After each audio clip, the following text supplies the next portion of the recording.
Bom dia, povo de Deus. Shalom. Tudo bem com vocês, gente? Quinta-feira, dia 19. Santíssimo Corpo e Sangue de Cristo.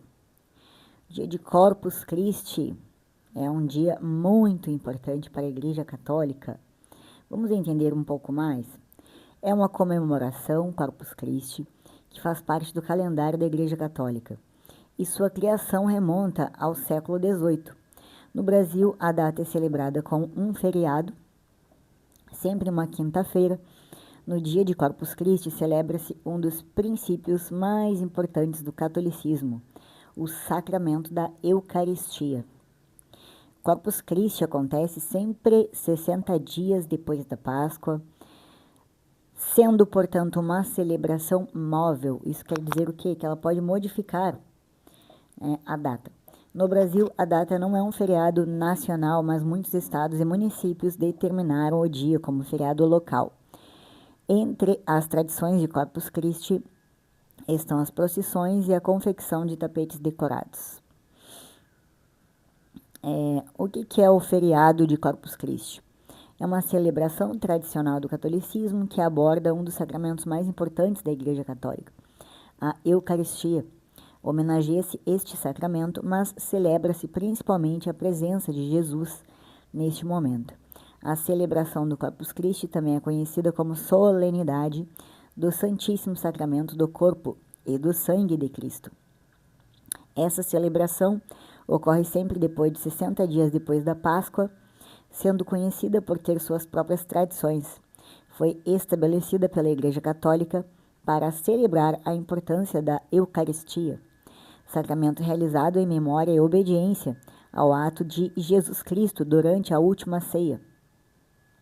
Os católicos entendem que a Eucaristia tem uma grande importância em sua profissão de fé, sendo uma forma de demonstrar sua fidelidade a Deus, mas também um ritual de santificação dos fiéis.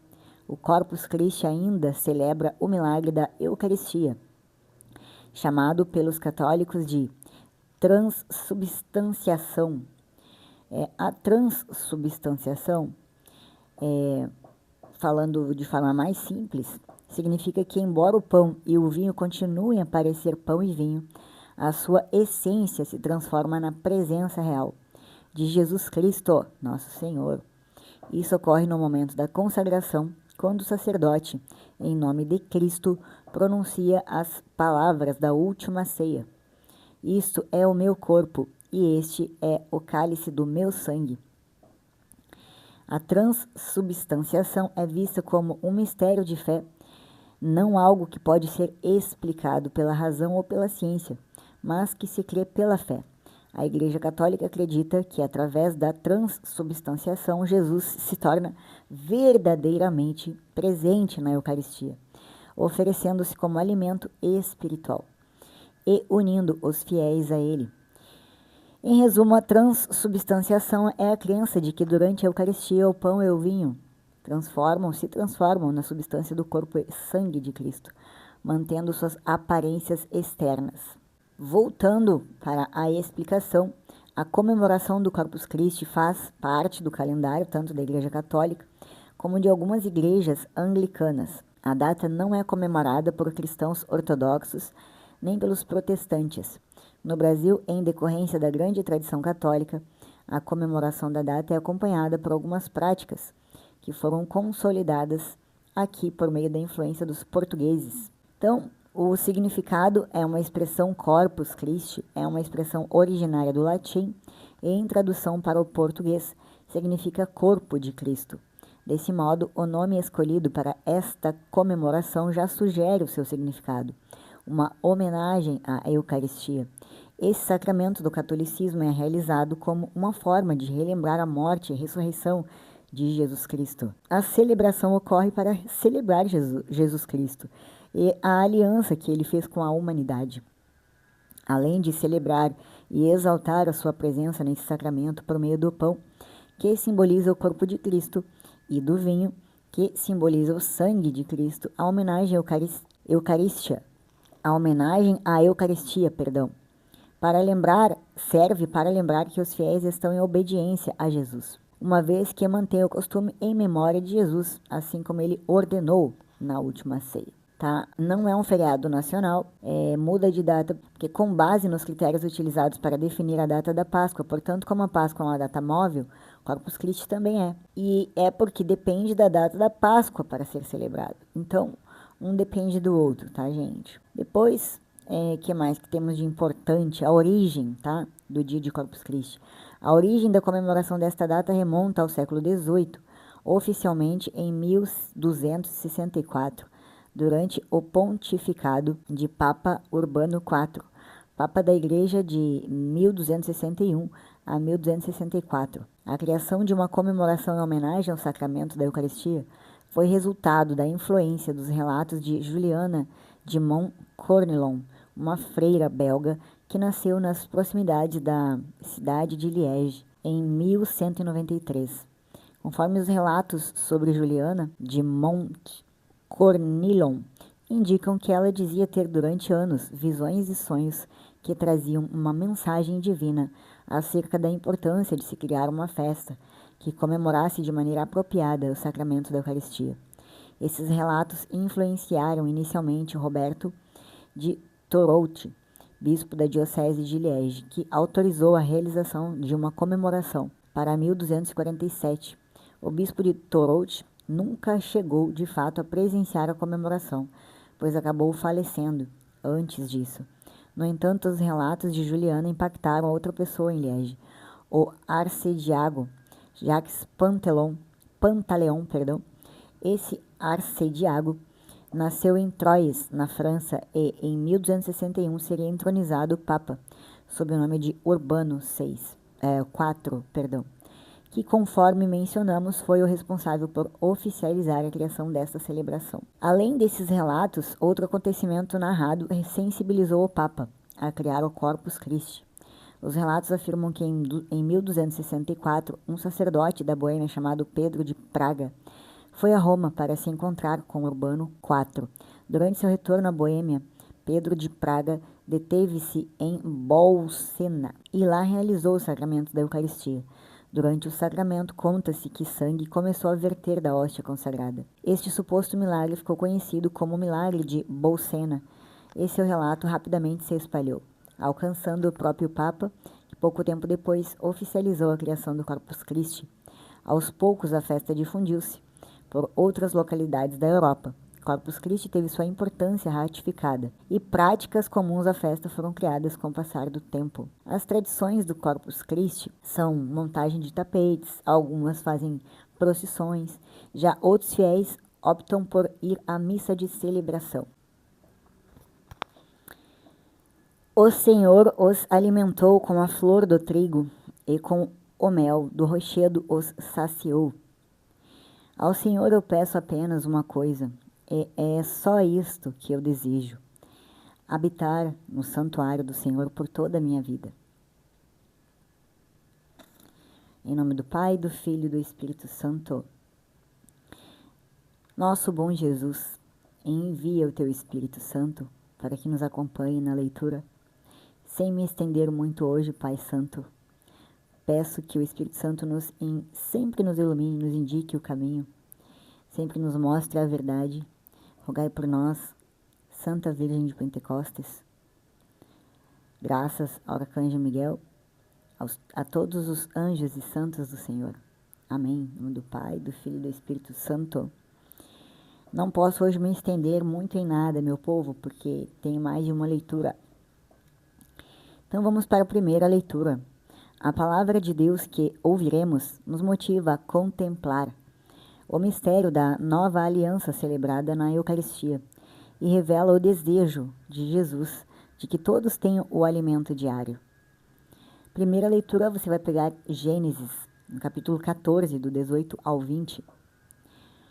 Leitura do livro de Gênesis.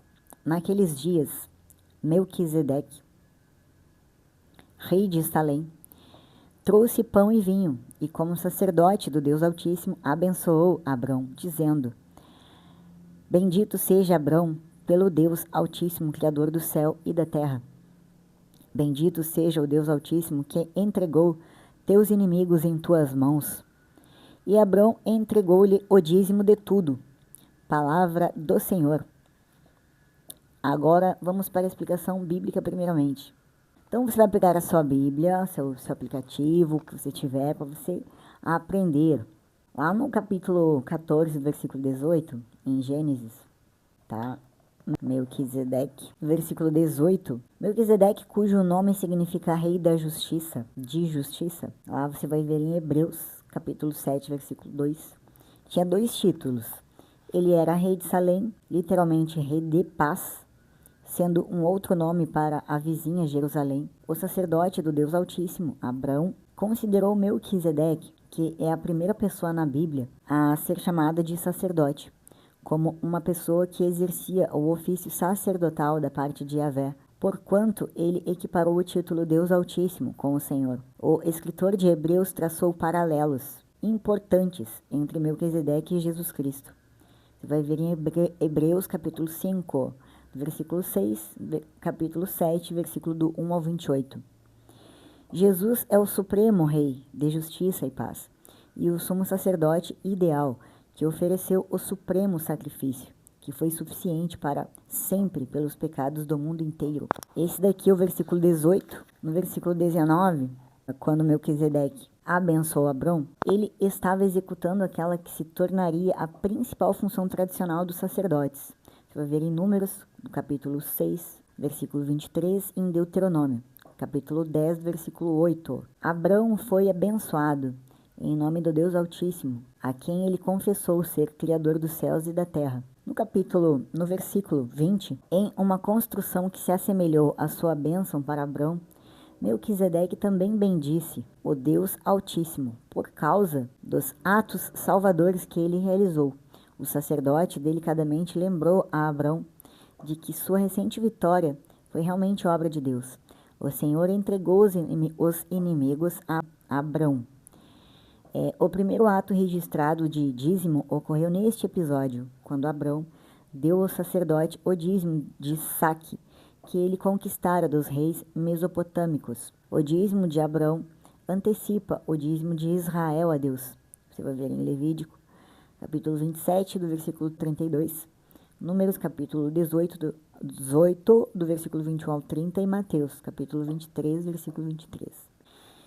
Tá? Agora, partezinha para nós gravarmos sobre essa leitura de Gênesis. Vamos ver o que nos ensina, tá? Então, Melquisedeque, né, como vimos, oferece pão e vinho a Abrão e o abençoa, reconhecendo o poder de Deus Altíssimo que entregou os inimigos a Abraão em suas mãos. Em resposta, Abraão entrega a Melquisedeque o dízimo de tudo que possuía, demonstrando reconhecimento e gratidão pela bênção recebida.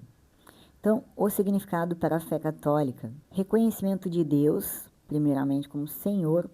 A passagem destaca que Melquisedeque reconhece o Deus Altíssimo como Senhor do céu e da terra, o que é um princípio fundamental da fé católica. Depois, sacerdócio de Melquisedeque. Melquisedeque é apresentado como sacerdote do Deus Altíssimo, uma figura que prefigura o sacerdócio de Cristo, que também é o rei e também sacerdote. O dízimo como ato de gratidão. A entrega do dízimo por Abraão é vista como um ato de gratidão e reconhecimento da providência divina, um princípio que a Igreja Católica valoriza e incentiva. Já falamos sobre o dízimo, né, e sobre a oferta. Então, depois, prefiguração de Cristo. Melquisedeque, com seu nome significando rei da justiça, e sua função de sacerdote, é considerado uma prefiguração de Cristo, o rei e sumo sacerdote eterno. Hospitalidade e generosidade. O encontro entre Melquisedeque e Abraão também destaca a importância da hospitalidade e da generosidade, valores importantes na fé católica. Em Gênesis, então, é um texto importante na Bíblia que demonstra a fé em Deus, a importância do sacerdócio e a prática do dízimo, como um ato de gratidão, além de prefigurar a figura de Cristo como rei e sumo sacerdote. Vamos para a segunda leitura então, tá, gente? Você vai pegar primeiro Coríntios, não é Corinthians, tá? Não é o futebol, não. Capítulo 11, do versículo 23 ao 26. Leitura da primeira carta de São Paulo aos Coríntios. Irmãos, o que eu recebi do Senhor foi isso que eu vos transmiti. Na noite em que foi entregue, o Senhor Jesus tomou o pão e, depois de dar graças, partiu-o e disse: Isto é o meu corpo, que é dado por vós. Fazei isto em minha memória. Vamos para a explicação bíblica. Então vamos lá para o capítulo 11, no versículo 23, 1 Coríntios. É bem provável, esse daqui é do 23 ao 25, provável que recebi do Senhor denote que Paulo recebeu uma revelação especial de Jesus acerca desta questão. Para outros casos em que Paulo recebeu uma revelação especial, ver Atos, capítulo 18, versículo 9, depois Atos também, capítulo 22, 18, versículo, capítulo 23, versículo 11, capítulo 27, versículo 23 ao 25, e também em 2 Coríntios, capítulo 12, no versículo 7. A abnegação de Cristo ao entregar sua própria vida em favor de outros ficou em contraste total com o egoísmo dos coríntios durante a ceia do Senhor. No versículo 26, que é o último desta leitura, a expressão todas as vezes que comerdes este pão e beberdes este cálice enfatiza a recordação solene da morte de Cristo. É uma proclamação comunitária de Jesus Cristo e este crucificado, até que ele venha novamente. Está escrito na Bíblia, minha gente, tá? Jesus Cristo e este crucificado. Depois, no 27, a ceia do Senhor é uma comemoração do sofrimento e da morte de nosso Senhor Jesus Cristo em nosso favor. Por isso, participar de maneira indigna é pecar contra o corpo e o sangue do Senhor. Cada um deve examinar a si mesmo em relação ao sacrifício de Cristo em favor dos cristãos e em relação ao relacionamento que cada crente, cada fiel, cada discípulo tem dentro do corpo de Cristo. A expressão aquele que come e bebe indignamente é um jogo de palavras solene com o termo corpo. Os cristãos devem reconhecer que Jesus, sem qualquer egoísmo, sacrificou seu corpo em favor de outros e que este sacrifício foi planejado para tornar os cristãos como um corpo unido e sem egoísmos. Estes versículos são do 28 ao 29, não está em nossa liturgia. Vamos para o Evangelho do dia. Vamos para a leitura para guardar aí na sua mente. Esta explicação é muito importante, peço que todos fiquem bem atentos a esta leitura. Em 2 Coríntios, Paulo lista suas experiências como apóstolo, incluindo provações e perigos e todas as dificuldades que sabemos que ele passou. Isto tudo para quê? Para demonstrar sua autenticidade e dedicação a Cristo. Ele se compara a outros que se vangloriam, mas enfatiza que suas loucuras são evidências de sua verdadeira experiência apostólica, não de fraqueza. É contexto dessa explicação. Paulo está defendendo seu apostolado e ministério diante de críticas e dúvidas na igreja de Corinto. Ele usa a loucura da jactância para mostrar que suas credenciais apostólicas são baseadas em experiências reais e sofrimentos, não em falsidade ou auto-engrandecimento. Experiências. Paulo menciona viagens, perigo de rios, salteadores, nações, gentios, cidades, desertos, mares e falsos irmãos.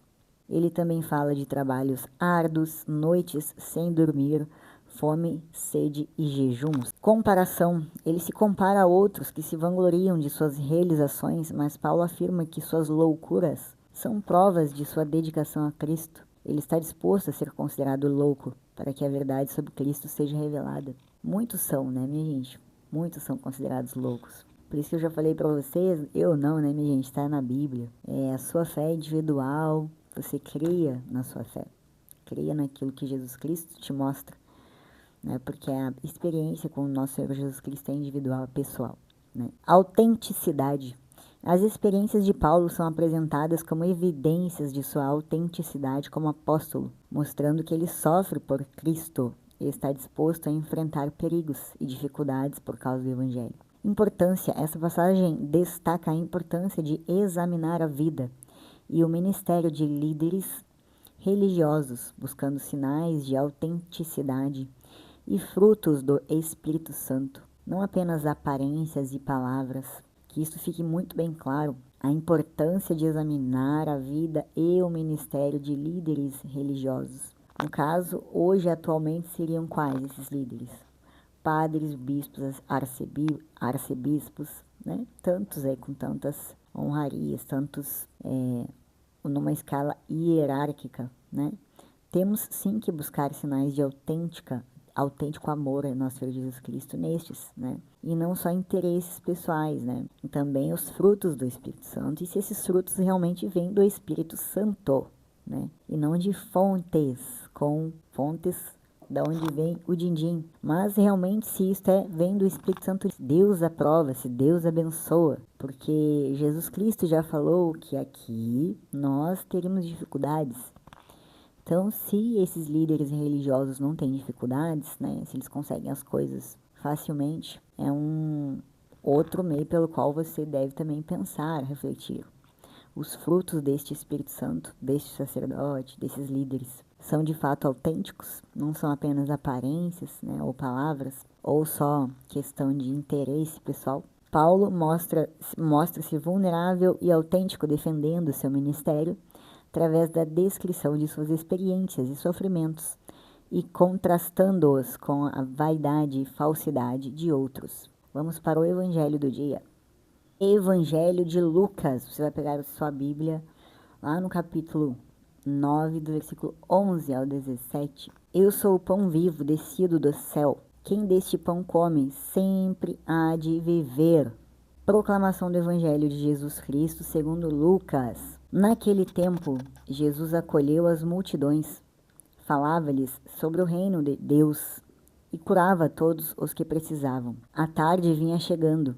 Os 12 apóstolos aproximaram-se de Jesus e disseram: Despede a multidão para que possa ir aos povoados e campos vizinhos, procurar hospedagem e comida, pois estamos num lugar deserto. Mas Jesus disse: Dai-lhes vós mesmos de comer. Eles responderam: Só temos 5 pães e 2 peixes, a não ser que fôssemos comprar comida para toda essa gente. Estavam ali mais ou menos 5.000 homens. Mas Jesus disse aos discípulos: Mandai o povo sentar-se em grupos de 50. Os discípulos assim fizeram, e todos se sentaram. Então Jesus tomou os 5 pães e os 2 peixes, elevou os olhos para o céu, abençoou-os, partiu-os e os deu aos discípulos, para distribuí-los à multidão. Todos comeram e ficaram satisfeitos, e ainda foram recolhidos 12 cestos dos pedaços que sobraram. Palavra da salvação. Vamos para a explicação na Bíblia. Lá no capítulo 9, no versículo 11, diz o seguinte: do versículo do 10 ao 11, depois que os apóstolos retornaram de sua missão, contaram-lhe o que tinham feito, e Jesus reassumiu a liderança do ministério de pregar e curar. Betsaida era uma cidade que ficava na costa nordeste do mar da Galileia, recentemente reconstruída por Herodes Filipe. A tentativa de encontrar um lugar com um pouco de privacidade fora de Betsaida, onde os apóstolos pudessem descansar e conversar com Jesus, foi frustrada pelas pessoas que o seguiram. Versículo 12 ao 17. Além de sua ressurreição dentre os mortos, a multiplicação de pães para os 5.000 é o único milagre de Jesus que aparece nos 4 evangelhos. Você vai ver em Mateus, capítulo 14, versículo 13 ao 21. Marcos, capítulo 6, do 30 ao 44. E João, capítulo 6, do versículo 5 ao 14. Do versículo do 12 ao 14, segundo o Evangelho de João, Jesus, já sabendo o que iria fazer, foi o único que a princípio se preocupou com onde a multidão iria encontrar hospedagem e mantimentos. Tão tarde. Aqui em Lucas, Jesus respondeu a pergunta que os 12 fizeram, desafiando-os: Dai-lhes vós de comer. Os apóstolos já haviam vasculhado a multidão e só encontraram 5 pães e 2 peixes para alimentar cerca de 5.000 homens. que com mulheres e crianças facilmente devem ter dado um total de 1.500 pessoas ou mais. 1.500 não, gente, 15.000, tá? Porque aqui fala em 5.000 e depois 15.000 pessoas ou mais. Para administrar melhor a distribuição, Jesus mandou que os apóstolos organizassem a grande multidão em grupos de 50 pessoas. Do versículo do 16 ao 17. Quando olhou para o céu, ele abençoou-os e partiu os pães. É possível que Jesus tenha feito a tradicional oração de refeição dos judeus.